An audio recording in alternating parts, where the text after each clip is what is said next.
अस्सलाम वालेकुम जनाब, आज हम एक नया टॉपिक स्टार्ट कर रहे हैं, ठीक है। और उस टॉपिक का नाम क्या है? उस टॉपिक का नाम है सोशल कंस्ट्रक्शन ऑफ एज। हम अपनी सोशियोलॉजी के अंदर एज को 4 कंपोनेंट्स में डिवाइड करते हैं, ठीक है। कितने कंपोनेंट्स में डिवाइड करते हैं? 4 कंपोनेंट्स में। यानी कि हम कहते हैं एक एज का कंपोनेंट होता है चाइल्डहुड, एक एज का कंपोनेंट होता है यंग या फिर इसको यूथ भी कह सकते हैं, जो आपके टीनेजर या एडोलसेंट एज का कहा जाता है। चाइल्डहुड, यंग, एडल्ट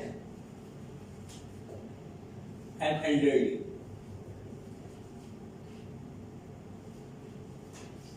हम इस चीज को कहते हैं एज स्ट्रैटिफिकेशन। क्या कहते हैं बेटा? एज स्ट्रैटिफिकेशन, यानी कि division on the basis of age groups, ठीक है। अब देखिए, हमारा जो मेन टॉपिक है इसके अंदर हम चाइल्डहुड को डिस्कस करते हैं और एल्डरली को डिस्कस करते हैं।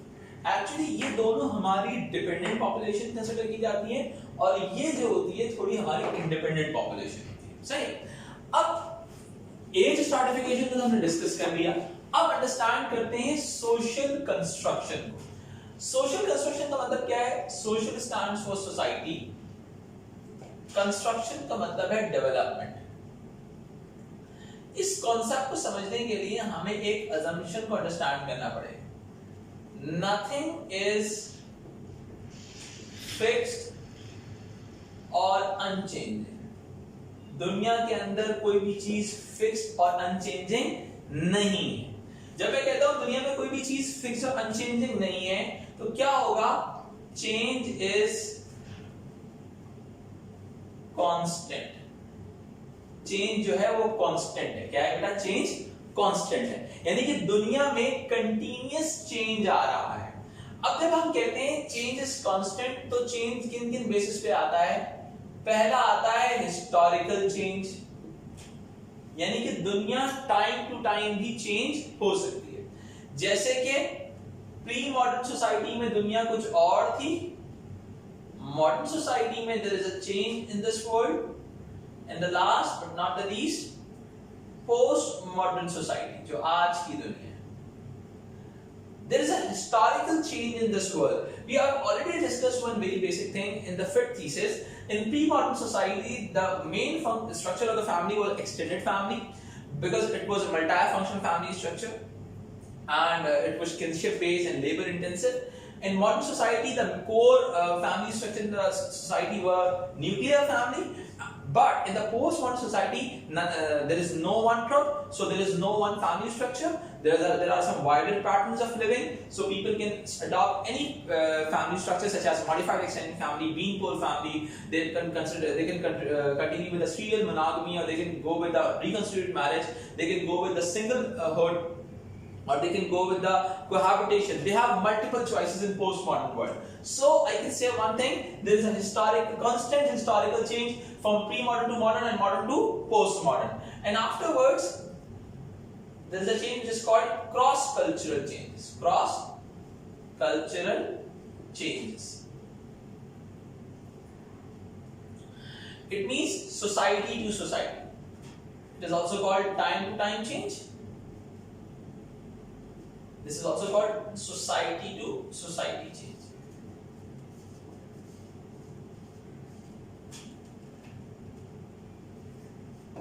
Society to society. It means, let's suppose urban society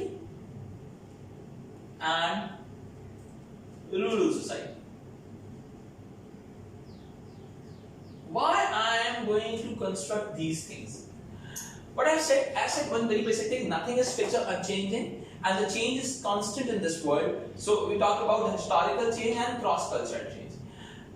So how can I link all these things with this term social construction? It means society is going to construct the reality or the meaning for the person. Society is going to construct the meaning. Okay? The society is going to develop the meaning for the people. Nothing is fixed or unchanging. Everything is changing when the society is changing. Historically there is a change in society. Cross culturally there is a change in society. So मैं क्या कह सकता हूँ, दुनिया के अंदर कोई भी रियलिटी किसी भी हवाले से वो सोसाइटी खुद कंस्ट्रक्ट करती है, rather than कि something fixed unchanging exist करती है दुनिया के अंदर या कोई नेचुरल चीजें, ठीक है। अब अगर हम बात करें, अब देखिए याद रखिएगा, अब सोशल कंस्ट्रक्शन के आगे कोई भी चीज लिख दी जाए, सोशल कंस्ट्रक्शन के आगे कोई भी चीज लिख दी जाए, अब मैं कह दूं, लेट्स सपोज मैं ये कहूं social construction of reality, it means the reality is going to be socially constructed, the meaning is going to be socially constructed rather than it is fixed. The society is going to construct something. The society is going to construct the reality for the people. Nothing is fixed or unchanging for all around the people. It means जैसे ही हम society change करने की बात करेंगे, वैसे ही ideas related to age भी change. यानी कि social construction of age का मतलब क्या हुआ? Once we are going to change the society, so it means the ideas related to age are also going to be changed. Got it? What is this all about? The ideas related to age. Ideas related to age is also going to be changed. यानी कि society के अंदर age related जितने ideas होंगे वो भी change हो जाएंगे। लेट्स सपोज अगर मैं बहुत सिंपल सी एग्जांपल दूं, हमारे पास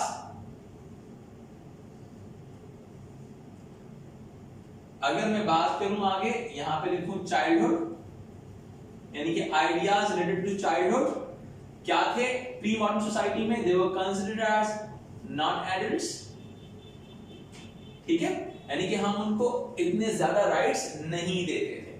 फिर दुनिया में मॉडर्न सोसाइटी आई, they were considered as fragile creature of God,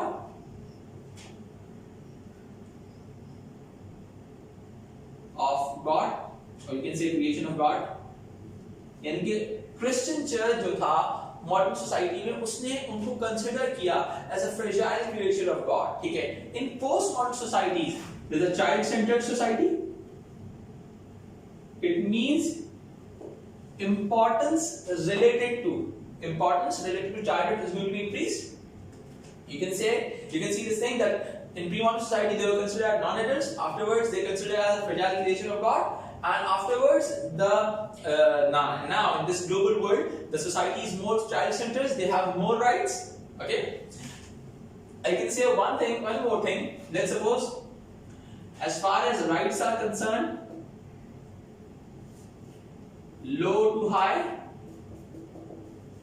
there are more rights to the children, ठीक है, क्लियर हो रही बात। इट मींस सोसाइटी जैसे जैसे चेंज हो रही है टाइम टू टाइम, वैसे वैसे ideas related to childhood are also changing. अच्छा, अर्बन सोसाइटी की एग्जांपल ले लेते हैं। अर्बन में चाइल्डहुड चलता है, लेट्स सपोज अर्बन सोसाइटी के अंदर चाइल्ड सेंटर्डनेस आज भी ज्यादा है, सही, चाइल्ड सेंटर्डनेस ज्यादा है। In rural society child labour exist करता है,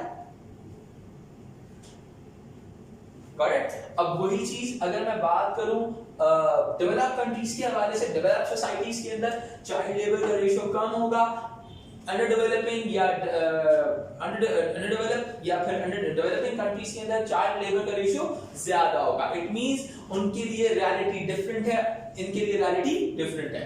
अब हम अगर मैं तुम्हें सोशल कंस्ट्रक्शन की एक और क्रॉस कल्चरल एग्जांपल दूं ना, तो कहा जाता है ना थर्ड वर्ल्ड कंट्रीज का, this is all about third world country world, कि भाई ये दुनिया जो है थर्ड वर्ल्ड कंट्रीज की है, यहाँ पे कुछ और रियलिटी है, कहीं और यूएस में चले जाएं तो कोई और रियलिटी होगी, यूके में चले जाएं तो कोई और रियलिटी होगी। This is all right, this is all about the concept of social construction. It means ideas related to society is going to be changed once you are going to travel. आप जब geographically move करेंगे तो भाई society के ideas change होते जाएंगे। ऐसा क्यों होता है? चलिए इस चीज को थोड़ा समझते हैं। एक्चुअली देखिए, सोशल कंस्ट्रक्शन के अगर आप अंडरस्टैंड कर रहे हैं ना, इसको अंडरस्टैंड करते हुए आपने एक चीज को अंडरस्टैंड करना है, एक्चुअली होता क्या है। Values are not constant, values are constantly changing over the period of time, and society to society. Norms are also changing society to society. Roles are also changing society to society. beliefs are also changing society to society, ideologies are also changing society to society. It means कि भाई society के अंदर जब ये चीजें fix नहीं है तो भाई आइडियाज यानी कि जो assumptions हैं, मीनिंग है किसी चीज की, वो कैसे सिमिलर हो सकती है? नहीं हो सकती भाई। तो it means things are constantly changing, things are constantly changing, values may be changing, दुनिया में हर चीज चेंज हो रही होती है, ठीक है? क्योंकि ऑटोमेटिकली सोशल कंस्ट्रक्शन इसलिए होते हैं क्योंकि society to society norms change हो जाते हैं, society to society values change हो जाते हैं, बिलीफ चेंज हो जाते हैं, आइडियोलॉजीज चेंज हो जाती है। जब दुनिया में इतना ज्यादा चेंज आ रहा होता है चीजों में तो आइडियाज भी चेंज होते चले जाते हैं, ठीक है? अगर मैं इस कॉन्सेप्ट को और आगे लेके चलते हैं, ठीक है? अब हमने थोड़ा सा चाइल्डहुड को डिस्कस किया, अब हम एल्डरली को डिस्कस करते हैं। अब कौन एरियाज यही रहेंगे, historical change and cross cultural change. जितनी एग्जांपल्स आएंगी आपने उसको जहन में रखना है, this example is all about historical और this example is all about cross cultural, okay? अगर हम इस चीज को और डेवलप करते हैं, आगे खींचते हैं, अगर मैं ये तो मैंने चाइल्डहुड की बात कर ली, now we are moving for now elderly. ये मैं आपको बिल्कुल बेसिक कांसेप्ट डेवलप कर रहा हूं, ठीक है? एल्डरली की अगर मैं हिस्टोरिकल इंपॉर्टेंस की बात करूं, pre modern, modern, post modern. अब देखिए, now try to understand one thing, pre modern society, मुझे थोड़ा सा इसको इधर कर देना,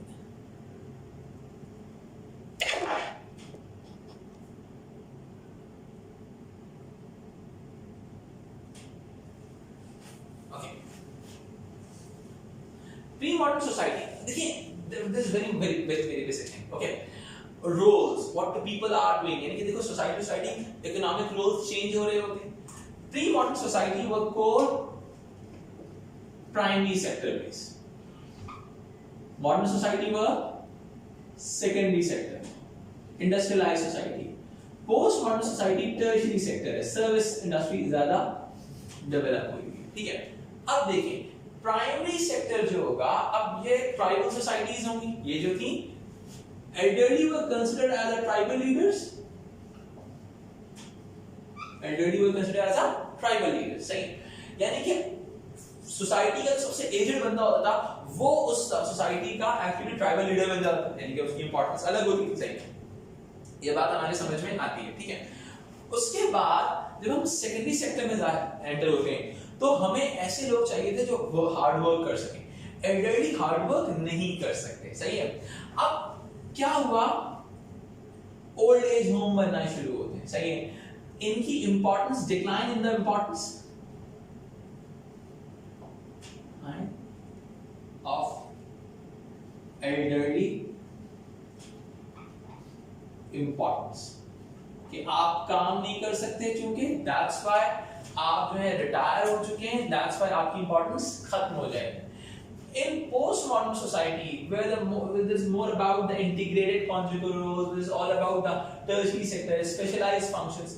तो हम क्या देखते हैं? New roles of elderly are going to be emerged. New roles of elderly. आज की दुनिया के अंदर एल्डरली लोगों के लिए नए रोल्स क्रिएट होते हैं। नए रोल्स कैसे क्रिएट होते हैं? Let's suppose baby sitting jobs हो गई, सही? They are doing lot of baby sitting jobs, यानी कि once male and female parent, both the parents are moving out of the place home just because of the to earn the money, because there is more about symmetrical family structures, सही? तो अब क्या होता है कि ये लोग जो होते हैं, ये लोग ऑटोमेटिकली अगर न्यू रोल्स ऑफ एल्डरली की वजह से अपने बच्चों की बेबी सिटिंग हो गया, तो उसको यहां पे मेंशन भी करें ताकि आप लोगों को समझ में आ जाए।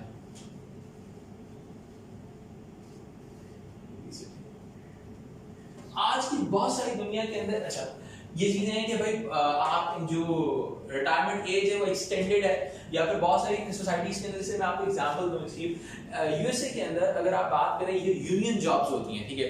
यूनियन जॉब्स अगर आप बहुत समझना चाहें तो साउथ ईस्ट एशिया के अंदर जो हमारी गवर्नमेंट जॉब होती हैं, आप समझ लो उनको यूनियन जॉब्स कहते हैं। उनकी मेजॉरिटी पोजीशंस के अंदर ऐसा है कि वहां पर कोई आपकी वो नहीं होती, रिटायरमेंट एज कोई नहीं होती, ठीक है? You can work as much as you can, ठीक है? इसकी वजह क्या है?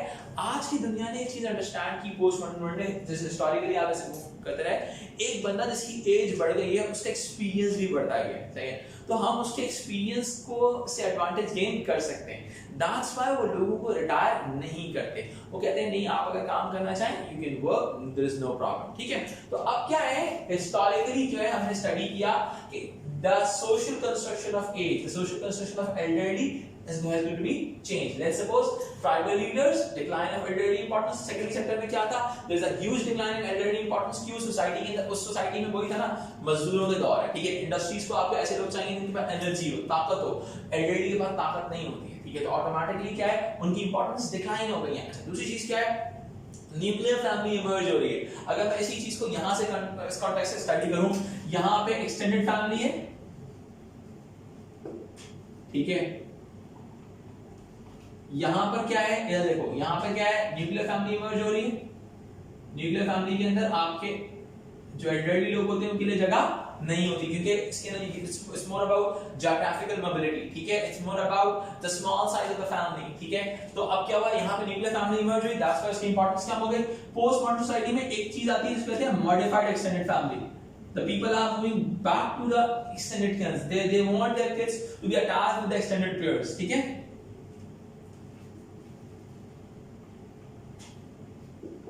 Modified extended family. It means modified extended family हो गई, bean pool family हो गई. It's more about the historical change. The society, देखो, postmodern society is all about the idea of narrative. Every individual has its own narrative. हर इंसान का अपना narrative है. वो अपने circumstances के हिसाब से चीजों को construct कर सकते हैं, तो आप उसको उसी हिसाब से अंडरस्टैंड करेंगे कि मॉडिफाइड एक्सटेंडेड फैमिली क्रिएट हो गई या जो भी चीजें क्रिएट हो रही थी वो इस तरह से एस्टैब्लिश हो, यानी कि over the period of time जैसे जैसे फैमिली टाइप भी चेंज हो रही है, आपकी एल्डरली इंपॉर्टेंस भी चेंज होती भी जा रही है, ठीक है। अगर मैं इसको और आगे बढ़ते हैं, अगर मैं इस चीज को ऐसे डिफाइन करूं, क्रॉस कल्चरल वेरिएशन सिस्टम बताऊं। अब बहुत सारी दुनिया के बहुत सारे कंट्रीज हैं। लेट्स सपोज अगर मैं कहूं सोसाइटी ए और सोसाइटी बी,